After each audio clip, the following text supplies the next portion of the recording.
Eh bien voilà, je pense que l'introduction a déjà été très bien faite. On va vous parler effectivement de SEO, de SIA, d'humain. On va vous parler un peu de Neuve, on va parler un peu de Guillaume, un peu de Roland. Merci à vous d'être là avec nous, en tout cas cet après-midi. Donc c'est parti. Donc on va parler effectivement de la transformation pour nous de notre métier du search, parce qu'effectivement, l'IA est arrivée. Moi, je vais vous donner ma fenêtre de tir. L'IA, pour moi, est arrivée il y a 2 ans, même si elle existe depuis bien plus longtemps. En tout cas, j'ai pu la découvrir, commencer à utiliser des outils il y a 2 ans. Avant, on pouvait avoir une forme d'intelligence, mais finalement, c'était une chaîne algorithmique. Là, on va vraiment voir à quel point l'IA a transformé nos métiers et c'est juste le début de la transformation de nos métiers. Donc moi, je vais plutôt prendre le volet, en tout cas, SEO pendant cette présentation. Je me présenterai juste après et je laisserai en tout cas le volet SIA à mon ami Guillaume. Également, comme je vous l'avais dit, on va parler d'humain, parce que c'est quelque chose de très important, l'humain dans l'adaptation justement de l'IA et comment on peut justement prendre en main l'IA dans nos métiers, mais également dans nos projets. Donc ça va passer par de la conduite de changement aussi bien dans nos équipes que conduite de changement justement pour nos clients. Guillaume, je te laisse te présenter. Eh bien, allons-y. Donc, à nouveau, bonjour à tous. Donc, Guillaume Degré, je suis directeur associé et cofondateur de l'agence Noise avec Roland. Et donc, j'ai pris à peu près 6-7 ans une responsabilité de l'équipe Ads, donc avec une casquette beaucoup plus marquée sur cette verticale. Et donc aujourd'hui, moi, je vais un peu plus vous parler de la partie forcément SIA, voilà, sur le pendant payant de notre univers du search marketing. Merci Donc Roland. Guillaume. Et moi, je me présente, je suis Roland, je l'ai dit il y a 2 jours, un vieux dinosaure du SEO. J'ai commencé le SEO en 2006, je me suis lancé en 2007. Aujourd'hui, je suis justement membre du COMEX de Neuilly. Alors, quand on dit membre du COMEX, on se dit oulala, c'est quoi Neuilly? Effectivement, Neuilly, on est présent dans plusieurs villes en France, que ce soit justement du côté de Lille, Nantes, Paris, Lyon, Marseille, Montpellier. Et moi, je suis également présent à Aix-les-Bains. On est à peu près 80 personnes. On est tous passionnés par les métiers, en tout cas du search. Voilà, on accompagne que ce soit des TPE, des PME, mais également des grands comptes. On aime bien participer, vous voyez, des fois à des concours également SEO pour présenter les dossiers de nos clients. Voilà, c'est quelque chose également qui est important pour nous, de pouvoir nous dépasser, pouvoir changer, être agile, changer rapidement nos méthodes pour nous adapter au changement, nous adapter à l'IA et pouvoir présenter en tout cas des dossiers derrière. Mais effectivement, j'entends des petits clics. C'est peut-être de ton côté, Guillaume, non? Ah, je ne pense pas. C'était des petits clics de crayon. Mais bon, allez. Donc voilà, je continue. Donc moi, donc voilà, référent COMEX, je vais avoir un peu la responsabilité, on va dire, d'accompagner les différents directeurs au niveau de la production. Donc je vais avoir vraiment une responsabilité sur la production, sur les métiers, sur l'organisation, sur l'évolution justement des métiers. Et c'est là que vient justement la partie IA, où je vais, en tant que directeur des opérations, accompagner les différentes équipes à utiliser les logiciels, en tout cas IA, et à maîtriser justement la technologie pour les proposer, en tout cas, à nos clients. Donc, pour moi, l'IA, quand j'ai commencé dessus, je ne le cache pas, ça m'a fait un peu peur. Je me suis dit, waouh, on peut avoir des réponses instantanées, c'est quelque chose de nouveau.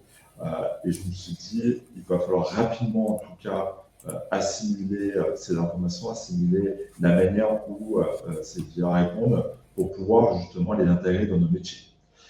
Nous, on est assez partisans très clairement, ça ne nous fait pas peur, l'IA. On est plutôt à vouloir utiliser l'IA pour gagner en productivité, gagner en compétences. Pour moi, l'IA, c'est déjà une grande bibliothèque d'informations très riches sur lesquelles on peut avoir des réponses très rapidement. Donc, déjà, ça peut nous faire que gagner du temps. Et ça peut nous déplafonner, on va dire, certains usages et certaines connaissances.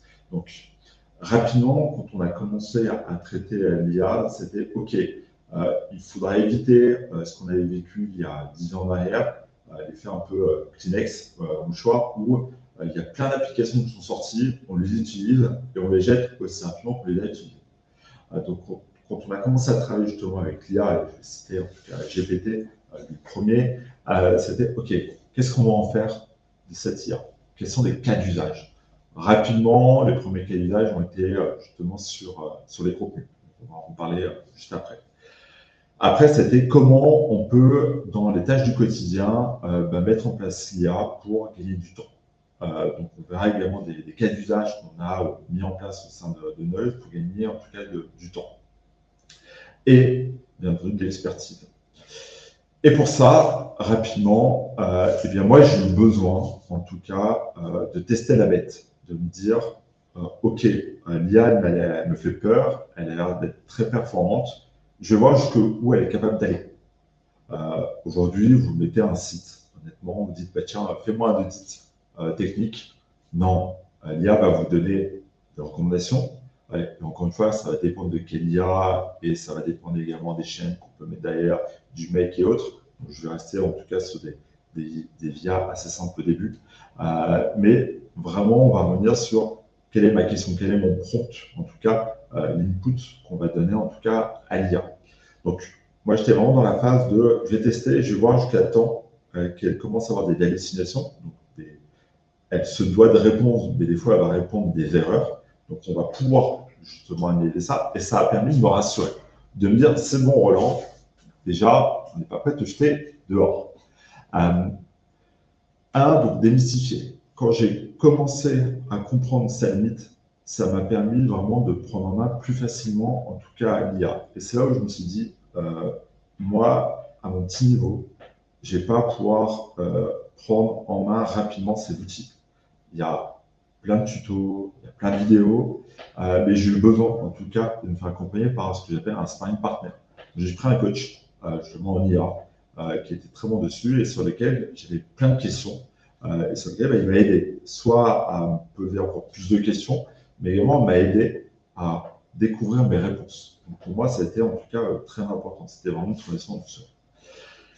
Après, pour la faire vite, c'était justement, maintenant que je vois comment on peut utiliser en tout cas les différentes IA et les agents d'IA, c'était je vais devoir déjà ne plus travailler seul et pouvoir partager en tout cas ces informations. Donc, on a eu des formations qui sont en cours actuellement, bien entendu, au sein du COMEX, avec les différents directeurs, avec les différents managers et avec les équipes, pour justement qu'ils puissent démystifier, comme moi j'ai pu le faire, en tout cas l'IA, et qu'ils puissent prendre en main, en tout cas, les outils.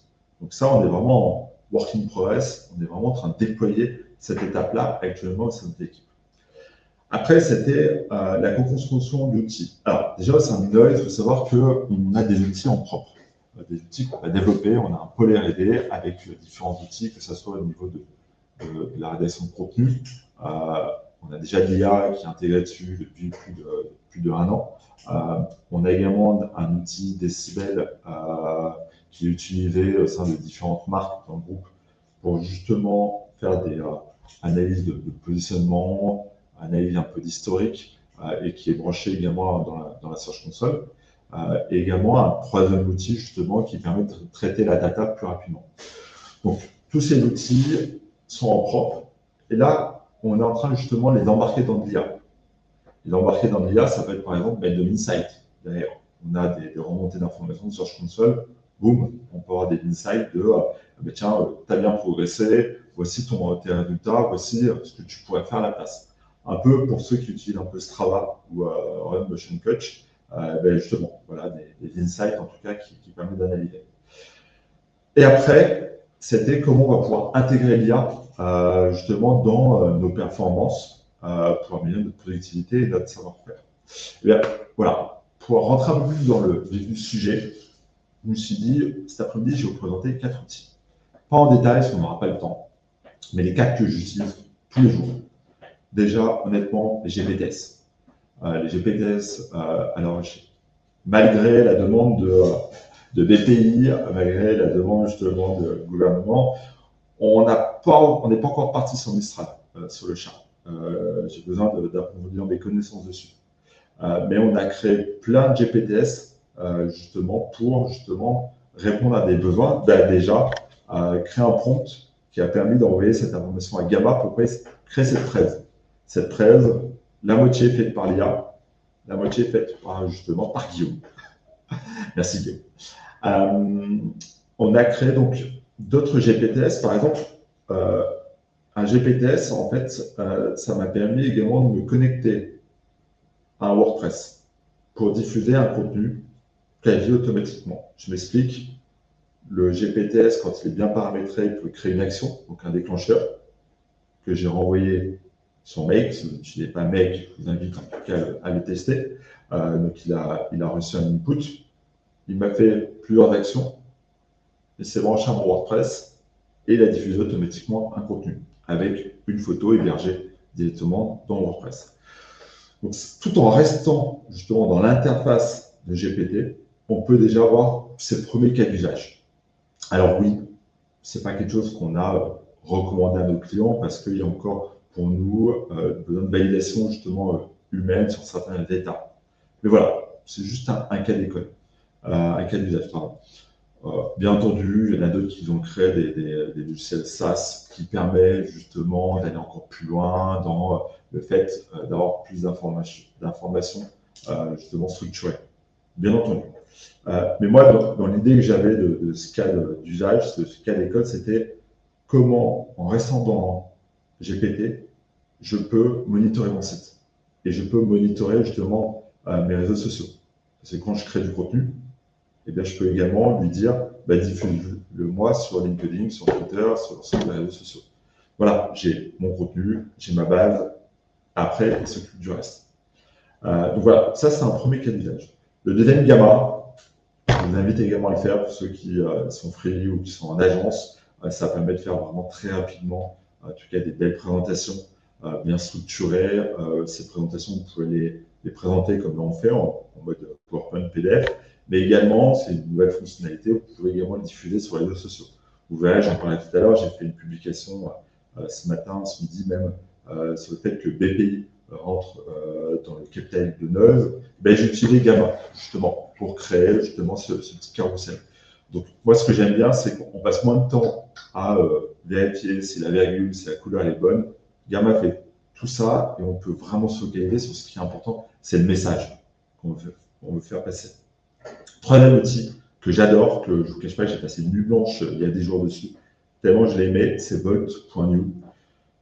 Bolt, ça permet pour moi de faire des avions de chasse. Je m'explique, on a toujours plein d'idées d'outils qu'on peut faire en SEO et en SEA. Eh bien, Bolt, il les réalise pour vous. À partir d'un prompt, vous lui dites, tiens, reproduis-moi cette page-là, reproduis-moi ce logiciel-là. Et honnêtement, il le code en HTML, il le code en Python, et il vous reproduit en tout cas la page. Après, il faut lui expliquer à quoi va servir la fonctionnalité. Et il va vous reproduire la fonctionnalité. Et c'est là où je me dis, mais attends, là, tu as un outil qui fait tout à ta place. Allons-y. J'ai commencé à lui demander de reproduire justement les outils qu'on a fait en propre. Là, ce qui était dingue, c'est que moi, personnellement, je ne sais pas me connecter à une API justement de GPT. Il l'a fait en 10 minutes. Et à un moment donné, il a eu un peu de mal et je lui ai donné le FAQ de OpenAI pour se connecter sur l'API. Et il m'a dit merci Roland, et voilà, c'est bon, ça marche. Et effectivement, ça marchait. Donc, c'est super, ça permet encore une fois de déplafonner en tout cas les compétences, déplafonner les cas d'usage. Bolt est vraiment exceptionnel. Je vous invite vraiment à le tester. Je vous invite à y aller pas par pas et à regarder au moins un tuto pour voir comment l'utiliser à bon escient avant de vous embarquer. Moi, la limite que j'ai eu pour le moment, c'est parce que je l'utilise pas encore assez bien, c'est quand je me connecte sur des bases de données où je trouve qu'il plante encore un petit peu. Mais c'est le début en fait. Et ça permet de tester plein de MVP, plein de logiciels. Souvent, les outils également se branchent sur Data for SEO. Mais c'est branché en Data for SEO en 5 minutes. Je pense que quelqu'un qui s'est codé peut-être en 2-3 heures, c'est bon. Lui, en 5 minutes. Je me connectais justement sur BigQuery. Il l'a fait en 5 minutes également. Donc c'est dingue. Donc, je vous invite à le tester. Moi, ça me permet de tester des MVP et après demander aux développeurs justement de créer les fonctionnalités. Et enfin, Nota également. Je pense qu'on fait tous des réunions où on va tous en faire. On va passer encore plus de temps justement avec les clients et un peu moins à rédiger du contenu du papier. Eh bien, ça permet justement à la fin d'avoir un compte rendu automatique qu'on peut renvoyer, qu'on peut avoir différents formats. C'est top. Honnêtement, notamment également, on l'utilise de plus en plus. Donc voilà, 4 outils que j'utilise au quotidien, que vous pouvez déjà utiliser demain en mode freelance agence pour gagner du temps en efficacité et en compétences. Merci À toi, Roland. Guillaume. Et on a de la chance parce qu'on a Roland en chair et en os aujourd'hui, mais Roland il s'amuse beaucoup avec les avatars aussi en ce moment. Et en fait, je me suis demandé si cette conférence-là, il allait pas s'amuser à l'enregistrer sur un avatar pour vous la présenter. Et bon, ce sera pour la prochaine. Donc ça, c'était un petit retour d'expérience par rapport à voilà, la manière dont on a pu commencer à déployer certaines actions autour de l'IA du coup, chez Noise. On a voulu ensuite revenir sur cette intervention, sur voilà, reprendre un petit peu de recul, et notamment par rapport à la manière dont nos requêtes, dont les requêtes qui sont effectuées du coup par les internautes évoluent sur ces derniers mois et sur ces dernières années. Donc on est sur une tendance de fond où voilà ces chiffres, je pense que vous avez pu déjà un petit peu les voir ou les connaître, mais on a quelque chose qui se démarque de plus en plus, c'est qu'on va aller avoir une notion beaucoup plus d'interrogation, le fait d'aller faire des requêtes qui vont évoluer par rapport à ce que l'on avait l'habitude de faire. Et donc ça, c'est à la fois une cause et une conséquence de l'IA, parce que bah, du coup, on a voilà, une réponse, une reformulation qui va pouvoir être apportée, qui va être associée du coup à ces outils. Donc on a aujourd'hui toujours un chiffre qui ne varie pas depuis des années, qui est à peu près 15% du coup de nouvelles requêtes chaque jour. C'est un chiffre qui est communiqué par Google. Ce chiffre-là, il reste plutôt stable. Par contre, ce qui évolue, c'est qu'on a du coup, comme je vous disais, des requêtes qui vont être de plus en plus longues. On va avoir des requêtes qui vont intégrer 5 mots ou plus, qui vont intégrer des formulations, qui vont intégrer du questionnement, là où on avait précédemment du coup, des choses qui étaient beaucoup plus orientées sur des mots-clés ou sur une requête assez précise. On estime qu'il y a une évolution avec 1,5 fois plus du coup de requêtes sur les 6 derniers mois en 2024. Et c'est quelque chose qui continue à se développer et qui prend toujours d'autant plus d'ampleur. Il y a un autre type d'évolution, la manière dont on va faire nos recherches, qui va être d'utiliser d'autres formats que la partie purement textuelle. On a les requêtes qu'on va dicter. On a l'habitude, en utilisant des outils d'IA, de pouvoir aller converser, poser des questions. On commence aussi à le faire du coup sur Google, ce qui explique notamment ces chiffres en évolution au niveau des volumes de requêtes. Et puis, on va pouvoir aussi requêter par rapport à l'image, notamment du coup avec Google Lens, avec une volumétrie de requêtes estimée à peu près à 12 milliards par mois. C'était il y a à peu près 4-5 mois. Donc on estime que sur 2025, on va avoir même jusqu'à un doublement, en tout cas, de ce type de recherche. Donc tout ça, forcément, d'un point de vue, lorsqu'on se positionne sur nos métiers SEO, SIA, bah forcément, ça remet en question un certain nombre de paradigmes que l'on pouvait avoir, et ça nous ouvre finalement le champ des possibles sur les différentes manières d'aller se positionner par rapport à la requête du coup d'un internaute. Vous avez certainement vu passer, là, il y a une étude qui est sortie. Alors, je sors un petit peu de Niveria, je digresse un petit peu, mais il y a une étude qui est sortie qui expliquait que sur les populations un peu plus jeunes, on avait une explosion des requêtes, enfin des recherches plutôt, qui étaient effectuées sur certains secteurs d'activité ou sur certaines demandes, sur des réseaux sociaux type TikTok ou Insta. Ça, c'est une tendance qui a déjà commencé depuis un bon moment, mais qui est en train du coup de se développer encore de plus en plus. Et donc, ça interroge et ça questionne aussi sur les types de réponses que l'on va apporter, potentiellement avec, effectivement, j'arrête de jouer, effectivement avec notamment la possibilité avec la vidéo du coup de pouvoir apporter un certain nombre de réponses. Donc tout ça pour dire que on a une manière du coup de s'approprier l'information et donc une manière d'apporter des réponses qui évolue, qui nous oblige aussi à créer et à positionner l'ensemble de ces différents contenus. Donc là où on raisonnait logiquement avec une bonne partie search et images, on intègre d'autant plus la vidéo aussi dans nos pratiques aujourd'hui pour pouvoir arriver à s'associer à ces usages. Donc ça, c'est de manière un petit peu plus générale quand on rentre sur l'aspect plutôt, donc on va se focaliser un peu plus sur l'aspect SIA, du coup de métier. Donc, voir sur la slide suivante, que c'est quelque chose qui est déjà extrêmement bien implanté.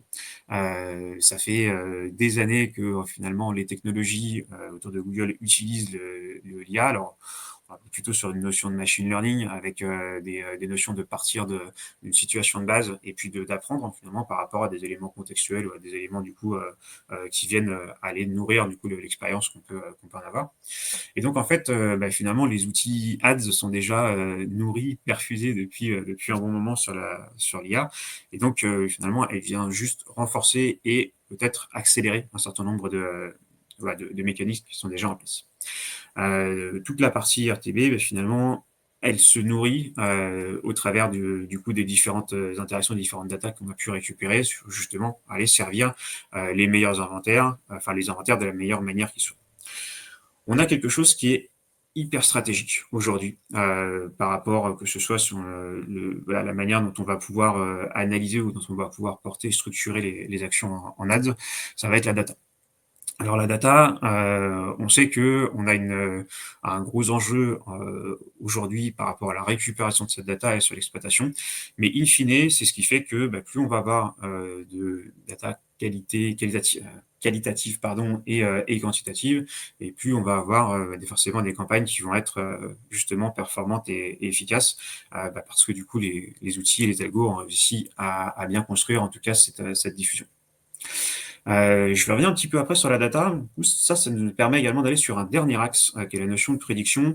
De plus en plus, l'IA est utilisée aujourd'hui par évidemment des grands acteurs, et ça dépend des différentes échelles sur lesquelles on va se passer, mais pour pouvoir arriver à pouvoir un petit peu projeter et anticiper. Soit par rapport à des choses qui se passent d'un point de vue marché, d'un point de vue tendance sectorielle, soit par rapport à des éléments qui vont toucher à des entreprises ou à des actualités, à des choses qui sont beaucoup plus restreintes. On va avoir la possibilité de voir émerger du coup dans les comptes des outils de prédiction ou de potentiel. Alors évidemment, toute proportion gardée, ça reste une projection, mais on a nos différents acteurs avec lesquels on va travailler, notamment principalement Google, qui va être en capacité du coup de pouvoir arriver à faire certaines projections en termes de tendance, d'estimation d'intérêt sur certaines thématiques, etc. Et tout ça, justement, en utilisant la data pardon, et en projetant du coup le potentiel sur toutes les données qu'on va pouvoir récupérer et faire travailler, faire grandir ensemble. Donc un point important sur la data, j'expliquais du coup qu'elle était extrêmement stratégique. Je voudrais m'y arrêter quelques minutes parce que c'est vraiment un des axes qui est complètement fondamental dans une campagne. Typiquement, vous lancez une campagne potentiellement sur un nouveau produit ou un nouveau segment, vous allez avoir besoin d'avoir un petit peu de temps pour qu'elle puisse faire cette phase d'apprentissage et pour qu'elle puisse du coup monter en puissance. Et vous savez que vous allez avoir une capacité à vraiment performer au bout de quelques semaines, quelques mois, en fonction évidemment de la spécificité du marché sur lequel vous allez être. Et donc on peut voir finalement sur la slide suivante que la data elle a besoin de 3 éléments. Elle a besoin de pouvoir avoir une notion de fraîcheur. Donc on sait qu'on va avoir énormément d'interactions qui vont se passer, et donc on a besoin d'avoir des choses qui puissent être les plus récentes, les plus fraîches possibles. Donc pour ça nécessite de pouvoir avoir forcément une notion de récupération d'informations et de push d'informations, je vais dire un petit peu après.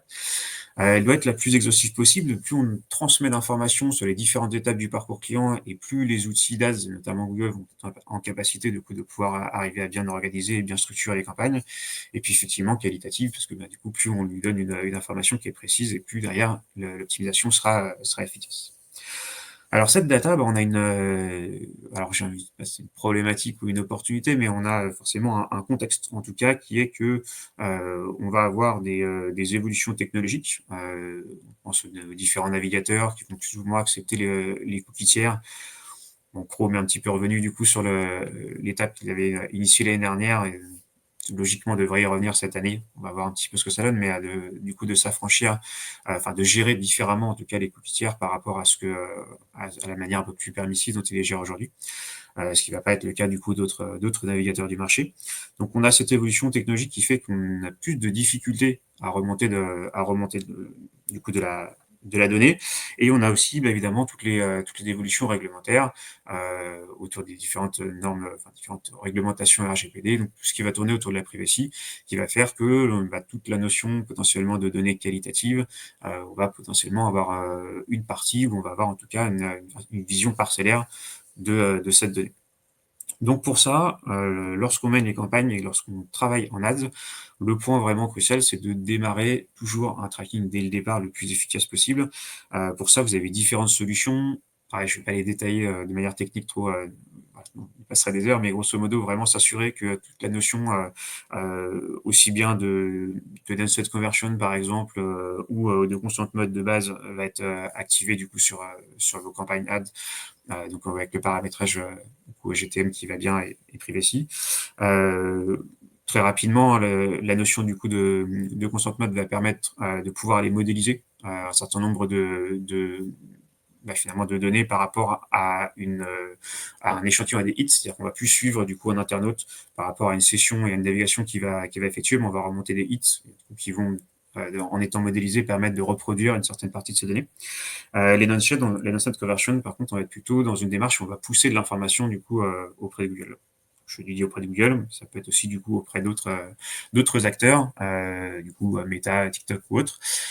Ces informations-là, on va pouvoir leur pousser par rapport à des notions du coup d'audience, par exemple. C'est-à-dire qu'on va aller travailler avec ce qu'on appelle du customer match pour pouvoir aller faire en sorte de pousser des listes, soit d'anciens clients, soit de prospects, soit même de clients, parfois pour les mettre en repoussoir et pour pouvoir aller du coup segmenter des diffusions, soit du coup de pouvoir permettre aux algorithmes de mieux comprendre du coup vos audiences, soit également de pouvoir aller pousser des conversions offline. Par exemple, vous avez du coup une notion de conversion de lead gen sur un site. Finalement, la vente réelle se fait un certain temps après. Du coup, vous allez pouvoir finalement du coup, remonter la vente finale et le ROI qui est associé. Donc, tout ça, ça va être des données en termes de qualité qui vont permettre du coup de nourrir les IA et du coup pouvoir bien exploiter les campagnes et du coup de les gérer le plus efficacement possible. Sur la notion du coup une fois qu'on a ces données qui sont bien remontées, qu'on arrive à générer du coup les campagnes de manière efficace, on a l'usage de l'IA qui va arriver sur, on va dire, 3 aspects. Le premier, il va être de pouvoir arriver à compléter ou à proposer, un petit peu comme on peut l'avoir sur une IA générative au terme de contenu, le fait de pouvoir aller proposer soit des compléments au niveau des annonces, donc ça peut être aussi bien des textes, des extensions, des accroches, etc., pour pouvoir aller compléter automatiquement certaines annonces, en tout cas nous proposer, faire la suggestion. Donc là, on est sur de l'IA générative classique, j'ai envie de dire. Ensuite, on va avoir des améliorations qui vont un petit peu plus se réaliser au niveau des campagnes par rapport à une recherche d'engagement. On reste sur des choses assez classiques par rapport à du machine learning, de pouvoir se dire qu'est-ce qui a bien fonctionné par rapport aux campagnes existantes et qu'est-ce que je peux aller du coup un peu plus revaloriser et repousser du coup par rapport à mes campagnes. Donc ça, l'IA le fait de manière complètement automatisée avec un objectif du coup d'aller chercher et maximiser l'engagement. Et après, forcément, la notion de conversion, on va appliquer certaines stratégies de campagne du coup par rapport à des objectifs qui sont bien définis et qui vont nous permettre de pouvoir aller valoriser tel ou tel type de conversion. Et donc là, pareil, on va aller laisser travailler du coup l'IA par rapport à tous les micro-moments qu'ils vont connaître par rapport aux campagnes et aux interactions des utilisateurs pour pouvoir aller bien valoriser tout ça. Donc quelques exemples, j'ai pris pareil un petit peu comme allant des exemples de choses que l'on utilise ou que l'on va utiliser parce que toutes ne sont pas encore disponibles aujourd'hui. Donc première partie sur les formats shopping. On va avoir un outil, enfin une fonctionnalité, une bêta qui va se baser du coup sur la mise en avant d'éléments particuliers de l'annonce. Grosso modo, l'IA va essayer de regarder par rapport à l'ensemble des interactions qu'il y a pu y avoir précédemment sur certaines annonces, par rapport aussi à des individus particuliers, comment est-ce qu'ils réagissent, par rapport à quoi est-ce qu'ils sont sensibles, pour pouvoir aller mettre en avant certains éléments dans les annonces, notamment les annonces shopping. Ça peut être les avis clients, ça peut être du prix, ça peut être de la localisation. Est-ce que lorsqu'on est sur des produits en LIA, est-ce qu'on va plutôt mettre en avant Vous voyez parfois les petites vignettes disponibles à 2 km de chez vous. Voilà, ces éléments-là, ça va être des choses qui vont pas forcément être mises en avant de manière systématique, mais sur lesquelles l'IA va pouvoir agir et induire. Je fais un petit pas de côté. Google forcément, je fais une conférence, on est obligé de parler du Messi Middle. Un petit clin d'œil à notre ami Evan. Google a théorisé 6 biais cognitifs, dont je vous parlais un petit peu tout à l'heure, la notion du coup de préférence, d'heuristique catégorielle, le fait d'avoir une notion de temporalité, par exemple une offre qui est valable pendant un certain temps, le fait d'avoir des preuves sociales, le fait du coup d'avoir une notion de gratuité, etc., etc. Et donc en fait, finalement, ils vont appliquer dans les annonces et dans la manière dont ils vont valoriser les annonces, finalement, ces différents biais cognitifs pour pouvoir les associer à ceux qui vont être les plus marquants par rapport à telle ou telle personne. Donc finalement, par rapport du coup, à une capacité à interagir, ce que je disais tout avant, avec les campagnes et du coup derrière la conversion. Ça, c'est le premier élément qui joue concrètement sur la notion de CTR et la notion du coup de conversion derrière. Deuxième élément, la partie plutôt visuelle. Donc le deuxième et le troisième sont des éléments qui sont beaucoup plus par rapport à la génération du coup d'images. On veut du coup mettre en avant un produit qu'on a du coup avec des visuels à plat. Du coup, c'est une certaine fonctionnalités du coup de Google qui nous permettent au niveau shopping de créer des versions 3D du coup des produits. Alors c'est plus utilisé aujourd'hui dans la partie un peu plus mode, notamment alors les exemples qui sont montrés tournent autour beaucoup des chaussures ou des formats sur lesquels on a un produit qui va être bien visible et visible avec différentes vues. On a la capacité du coup à pouvoir avoir une petite vision 3D du coup de ces produits. Et je ne sais pas si vous l'avez déjà vu, mais quand vous faites passer un petit peu faites défiler les vignettes au niveau de la partie shopping, vous avez du coup les vues un peu 3D du coup du produit qui apparaissent. Ce ne sont pas forcément des vues qui sont mises à disposition du coup par l'annonceur. Un autre exemple, la partie Virtual Try-On, c'est en fait, on a la possibilité, pareil, d'avoir un petit peu un dressing personnalisé. Donc, vous allez finalement pouvoir avoir, par rapport à qui vous êtes, avoir la capacité de pouvoir aller essayer finalement avoir des visions différentes d'un même vêtement sur des modèles qui vont être du coup un peu plus adaptés à vous, qui vont vous parler. Un autre élément toujours sur la partie shopping, l'IA va pouvoir aller rechercher un petit peu plus de manière automatisée, ce qui pourrait permettre de compléter un flux produit. Donc on sait que lorsqu'on gère des campagnes du coup pour des e-commerçants, on va avoir un gros enjeu d'avoir un flux produit qui soit le plus exhaustif possible, tant en termes d'informations produits, du coup toutes les microdonnées qu'on va pouvoir avoir, de la partie descriptive, etc. Et donc finalement parfois, on va avoir certains manques à ce niveau-là. Mais donc, l'outil va aller chercher au sein du coup des pages pour pouvoir aller analyser, essayer de comprendre finalement à qui va s'adresser ces produits et donc de pouvoir aller compléter aussi du coup un flux produit. C'est un état qui s'appelle FeedGen. Donc ça, c'est sur des éléments vraiment purement e-commerce. Après, on a des choses qui vont toucher, pareil, toujours à la conception, à l'optimisation du rendu et donc forcément du taux de clic et du regard qu'on va avoir par rapport aux publicités qui va être autour du Product Studio. Donc là, on va pouvoir avoir la capacité du coup de pouvoir générer de nouvelles scènes, de pouvoir retravailler du coup des images, travailler sur la résolution et donc de pouvoir finalement avoir un petit studio avec des options IA intégrées directement au sein de Google Ads. Et le dernier point, c'est évidemment le fait que l'ensemble des publicités, alors là, je parlais vraiment du shopping, mais ça va être de manière un peu plus large, puisse être intégré dans AI Overview qui permet de pouvoir aller mettre en concurrence du coup des contenus plutôt organiques aujourd'hui et des contenus également publicitaires. Donc ça, c'était quelques exemples que l'on exploite ou que l'on va exploiter parce que certains sont encore en bêta fermée au sein de l'agence par rapport du coup aux capacités IA au niveau du coup de Google Ads. Sur la partie du coup shopping, oui, j'avance. Roland. Je peux en parler pendant des heures. On a donc cette partie de génération d'annonces automatisées. Donc là, on a vu précédemment que Google pouvait nous aider en allant alimenter, compléter des annonces. On peut aussi forcément lui demander de pouvoir aller créer complètement, même bientôt de A à Z, finalement, certaines structures de compte. Je reviens un peu sur ce que disait Roland en introduction tout à l'heure. La partie la confiance n'exclut pas le contrôle. Ça vaut dans beaucoup de cas et c'est extrêmement vrai ici. Évidemment toujours bien vérifié par rapport à ce qui est créé. vous apprend rien. Le fait de pouvoir aller modifier ou adapter les images, on a posté aussi de pouvoir aller compléter avec une charte graphique avec des logos. Et du coup, l'IA va de plus en plus aller intégrer ces éléments-là pour pouvoir les créer des visuels ou les permettre de compléter des assets créatifs en utilisant vraiment la charte graphique d'un annonceur. Typiquement, on a un client sur lequel il y avait beaucoup de temps, d'énergie qui était passée sur des packs photos, sur la fait de créer tous les packshots pour pouvoir aller mettre en avant les différentes familles de produits. Aujourd'hui, il a un packshot qui va être limité du coup à certaines vues, à certains produits, et après derrière, il va tout décliner grâce à l'IA pour pouvoir aller finalement créer déjà des versions aussi bien harmonisées et surtout de pouvoir aller travailler sur la diffusion, sur les nouveaux formats, etc. Donc voilà, on a vraiment cette logique de pouvoir se dire, on part d'un existant, on part d'une matière et on va pouvoir aller du coup la développer encore plus. Et dernier point, et après j'en aurai fini sur ce qui se passe au niveau de l'IA, au niveau du coup de nos métiers en ads. On a pu citer, une fois qu'on a fait toutes ces campagnes-là, qu'on a du coup les bonnes performances que l'on attend, de pouvoir les analyser.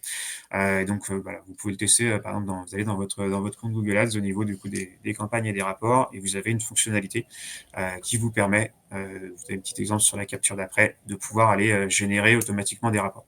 Donc, typiquement, alors là, pour cette conférence-là, je vais lui demander de me montrer, de mettre en avant les principaux concurrents que je vais avoir sur une durée de 6 mois. Mais du coup, il m'a créé automatiquement mon rapport sur ma bonne durée, sur mon bon segment d'informations que j'avais besoin. Et il m'a proposé un certain nombre de KPIs qui m'intéressaient. Et évidemment, après, on a une notion d'interaction pour pouvoir les compléter, rajouter des KPIs, le mettre sur un format différent, etc. Donc je vous invite vraiment à le tester. Après, en termes d'analyse, ça permet de pouvoir aller beaucoup plus vite et de pouvoir exploiter donc ces différentes données. Sur les formats qu'on utilise, de manière assez classique, donc on a les formats Performance Max, on a également le Dimension au niveau du coup de Google. Pour faire un petit pas de côté et aussi regarder sur les autres acteurs au-delà du SEA, mais plus sur l'Ads, du coup on a l'Advantage Plus et Performance Plus du coup sur nos confrères de Meta et d'Amazon. Voilà une petite overview, en tout cas, ce qu'on pouvait voir sur la partie ads et comment finalement l'IA venait à la fois faire évoluer la manière dont on pouvait se positionner et gérer les performances des comptes, et puis surtout après aller chercher à avoir du fine-tuning avec de l'optimisation, soit de contenu, soit du coup de contenu d'ailleurs sous les différentes formes, soit de récupération d'informations au niveau du site. Et je passe du coup la balle à Roland, il reste peu de temps. Merci Guillaume. Je vais pouvoir justement continuer sur la partie SEO. Donc Guillaume a fait un petit topo justement sur l'évolution des recherches. Donc on l'a vu, on commence à analyser dans les sources justement analytiques et bien que ce soit des sites référents, que ce soit du GPT et autres. Donc ça commence à faire du trafic. Progressivement, on voit que ça commence à grignoter des parts de marché, mais c'est vraiment des requêtes qui vont être différentes. Nous, quand on commence à travailler, on commence à même avoir des besoins de nos clients pour OK, on est bien sur Google. Nous, on a vu que certains de nos concurrents sont également présents dans les questions-réponses, on va dire, des différents LLM. Allez-y. Vous devez également faire en sorte qu'on soit présent dessus. Donc, que ce soit David Brou, on en a beaucoup parlé l'an dernier, notre head of SEO, le branding est devenu quelque chose d'important en 2024 pour éviter de tomber dans des mages, en tout cas de Google. On a vu que le branding, justement, pouvait mettre une sorte de carapace et permettait justement de passer outre, en tout cas, les régressions dans les moteurs de recherche. Là, nous, ce qu'on voit, c'est qu'effectivement, sur les LLM qui donnent des réponses finalement plus synthétiques, on peut avoir des techniques justement pour être mieux référencé, mieux être présent dans les réponses, et ça va passer par le branding également. Donc, il va y avoir tout ce qui va être information structurée, être dans les sources, mais justement, pour être dans les sources, il faut également avoir un bon branding. Donc, c'est quelque chose qu'on va travailler et qu'on a déjà commencé à travailler en 2024-2025 et qu'on va davantage axer pour nos clients justement sur les prochains mois, prochaines années. Et après, c'est vraiment de l'adaptation en continu. Parce que oui, les stratégies SEO, elles doivent censées s'adapter. on le voit, vous allez sur LinkedIn, tous les jours, il va y avoir à peu près une vingtaine de personnes qui disent, tiens, j'ai fait une chaîne dans Make, j'ai fait un modèle SaaS pour la rédaction de contenu qui est super, qui est mieux que mon petit copain. Oui, effectivement, tous les mois, ça change. La vérité d'aujourd'hui n'est pas forcément celle qu'on aura demain. Ça évolue tellement vite. J'ai tellement hâte d'être dans 6 mois pour voir à quel point on va se prendre des claques dans l'évolution justement des outils et dans les méthodes. Mais à un moment donné, moi j'ai l'impression qu'on va à peu près tous proposer finalement la même chose, parce qu'on aura à peu près des outils pareils, parce que finalement c'est nos LLM qui vont nous dire comment créer ces outils et qui vont les créer à notre place. On va avoir également des méthodes, des analyses qui sont propres à notre expertise. Mais à un moment donné, ça va également, en tout cas, s'équilibrer. Donc pour nous, ce qui va être différent, c'est avoir quelque chose de différenciant pour nos clients d'un point de vue branding et d'un point de vue approche. Et c'est là où le SEO, on va y voir beaucoup d'opportunités parce qu'on aura justement un gain de temps sur l'analyse des SERP, l'analyse des mots-clés, l'analyse des mots-clés des concurrents. Et ça va être justement dans la stratégie. Dans la stratégie de déploiement, l'IA, on le dit, on le redit, l'IA, pour le moment, n'a pas la data, n'a pas accès à Search Console, pour le moment, n'a pas accès à tout ce qui est Search Analytics.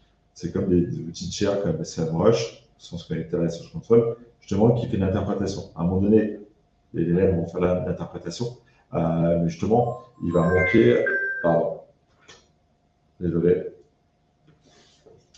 mon casque qui s'est mis en double Bluetooth. Normalement, c'est tout bon, vous devez mieux m'entendre. Et de deux, hop, voilà. Et donc, du coup, ça va être la personnalisation client. La personnalisation, justement, de l'approche, d'avoir quelque chose de différenciant, c'est quelque chose qui va être très, très important, en tout cas en 2025. Donc, si on reprend justement la partie contenu, donc l'IA, encore une fois, vous tapez dans GPT, dans Mistral, justement, comment rechercher des mots-clés. Ils vont même vous proposer comment créer, en tout cas, les outils via Make pour aller beaucoup plus vite, pour rechercher des mots-clés basés sur vos concurrents et vous sur votre potentiel. Donc ça va être accessible à tout le monde. La rédaction assistée, qu'on en dise, on voit à travers plein de posts également LinkedIn, parce que ça évolue tellement vite qu'on se nourrit nous aussi, bien entendu, des retours d'expérience de nos confrères, que c'est des pages qui s'indexent mal, c'est des contenus. On va tous s'améliorer justement par rapport à ça. C'est toujours, on revient sur la manière où on pose la question et la manière où on va donner le maximum d'apprentissage justement à l'IA pour nous faire quelque chose de totalement personnalisé. Et après, ça va être sur l'analyse de la performance. On peut déjà aujourd'hui avoir des outils, encore une fois, qui vont remonter bien entendu tous les résultats SEO et qui vont nous faire des recommandations sur ce qu'on faisait à la main.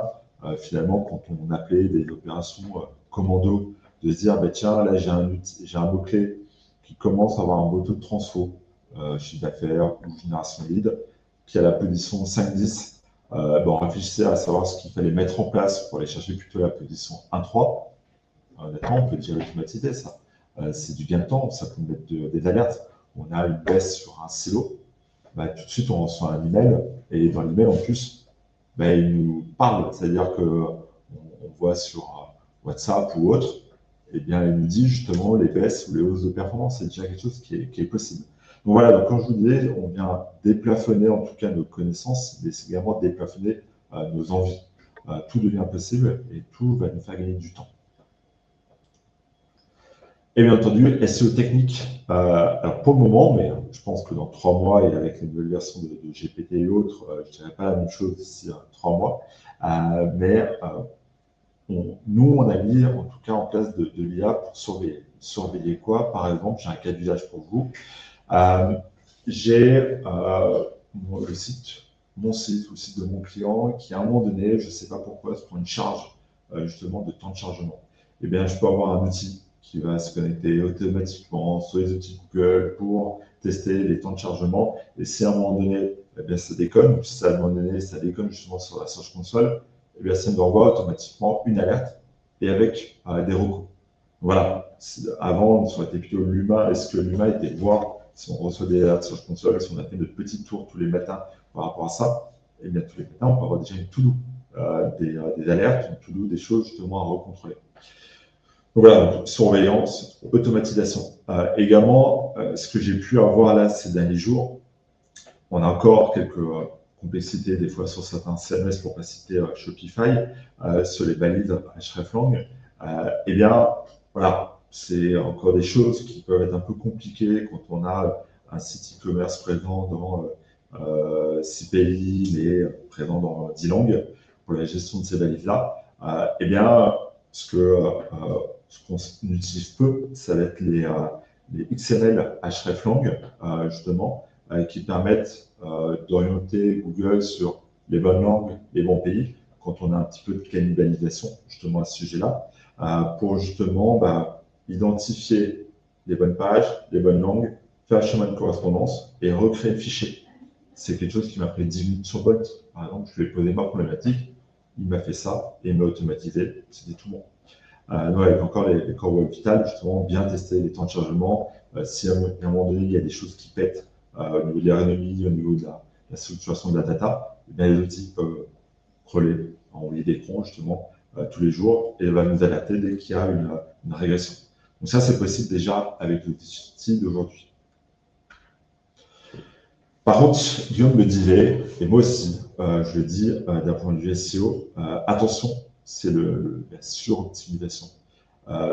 J'ai même commencé par ça au début en me disant, mais tiens, l'outil va tout me faire. Quand je vous parlais justement de GPT, mais tiens, l'outil va me faire de la diffusion sur WordPress, de la diffusion sur des réseaux sociaux automatiquement, et moi, je pourrais rester dans mon canapé. Non, il faut vraiment contrôler. Il y a des choses à contrôler, il y a également des outils sur lesquels on peut utiliser des jetons pour justement avoir des autorisations pour se connecter par exemple sur WordPress. Il y a de la maintenance. Si le jeton il saute, eh bien, il faut l'identifier, il faut le changer. Il y a également qu'est-ce que l'outil, qu'est-ce que l'IA va diffuser. Bien entendu, il faut le relire. Donc, à la limite, envoyer en brouillon sur du WordPress pour vérifier, améliorer s'il faut l'ergonomie et après mettre en ligne. Donc, quand je dis tout ça, pour moi, c'est vraiment un mélange qu'il faut entre l'outil qui nous fait gagner du temps, mais pour le moment, l'outil ne me fait pas encore gagner en expertise. Ça peut changer, ça va me faire gagner dans mes prises de décision. J'ai hâte d'avoir l'outil qui va donner des statistiques pour me dire que là, j'ai plus de chances d'avoir des résultats pour mon client que cette opération, cette organisation, ce projet que je vais mettre en place. Donc ça, on va l'avoir et ça va venir vraiment nous challenger. C'est vraiment, encore une fois, un assistant surdéveloppé, surperformé, qui va venir en tout cas nous aider dans notre prise de décision. Et là, je te renvoie la balle, Guillaume. Yes, du coup, l'idée c'était de conclure un petit peu cette intervention avec la notion du coup de synergie qu'on pouvait avoir entre les deux leviers. Concrètement, aujourd'hui, on a la capacité du coup d'avoir un certain nombre de données de performance côté AS. On va avoir des données du coup un peu plus orientées également en termes de visibilité sur la partie SEO. Ça va nous permettre du coup de croiser les éléments et en fait surtout de pouvoir utiliser l'IA pour pouvoir les interpréter. Donc là où avant on avait des lectures studio qu'on allait du coup analyser par nous-mêmes, en fait, un petit peu comme le disait Roland tout à l'heure, on peut se créer des notions de récurrence avec un agent GPT qui va pouvoir être en capacité de pouvoir aller analyser ces résultats et pouvoir faire aussi des recommandations en termes justement de visibilité entre les deux leviers. Ce qui nous intéresse, on est sur un même support de search, c'est finalement quel est du coup, comment est-ce que les parts de voix de ces différents outils vont pouvoir aller dans le bon sens. Après, on a évidemment ce que l'on disait, ce qu'on a redit un petit peu de manière transverse, vraiment une approche hybride où l'IA va être au service du coup de ces enjeux-là. C'est-à-dire qu'on est toujours dans un enjeu de maîtriser, de comprendre forcément ce que l'on va faire, et donc on a un besoin également de formation, de connaissances qui sera du coup forcément continu pour pouvoir arriver à bien exploiter, à bien orienter ces différents comptes. On a un petit peu la chance, je pense, on est dans la génération où aujourd'hui c'est nous qui créons beaucoup de choses par rapport à notre savoir et par rapport à des besoins que l'on a. Finalement, on a la chance de ne pas arriver avec des choses toutes prêtes qu'on viendra utiliser. Et ça, c'est vraiment quelque chose que dans l'ADN un petit peu de la démarche IA que l'on a et qu'on partage, c'est vraiment de se dire toujours garder cette curiosité et de toujours garder la main finalement sur ce vers quoi on souhaite aller. Donc voilà, un peu en synthèse ce qu'on a pu évoquer donc par rapport au retour d'expérience. Alors c'est vraiment voilà, des choses très véhiculées par rapport à notre ressenti. Est-ce que vous avez des questions ou des remarques pour pouvoir clôturer cette session? Ouais, et je m'en excuse, c'est vrai que j'ai beaucoup parlé de GPT par manque de connaissances de Mistral, et je vous promets que je vais y mettre très très rapidement, en tout cas sur l'outil. Comme le disait également Guillaume, on a la chance d'être dans cette génération qui va pouvoir créer les usages de demain. Donc n'hésitez pas à m'en partager également les usages que vous en faites.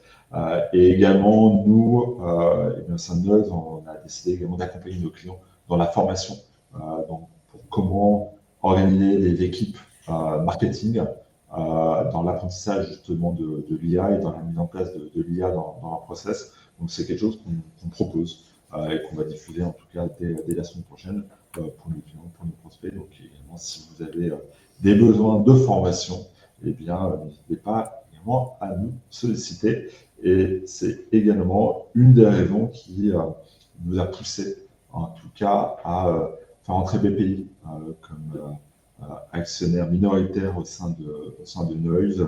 L'envie était justement de pouvoir aller plus loin dans la manière d'utiliser les outils IA, plus loin dans la manière justement on va pouvoir communiquer et plus loin pour se faire accompagner d'un acteur qui est devenu incontournable en tout cas sur le marché français. Donc on en est très fiers.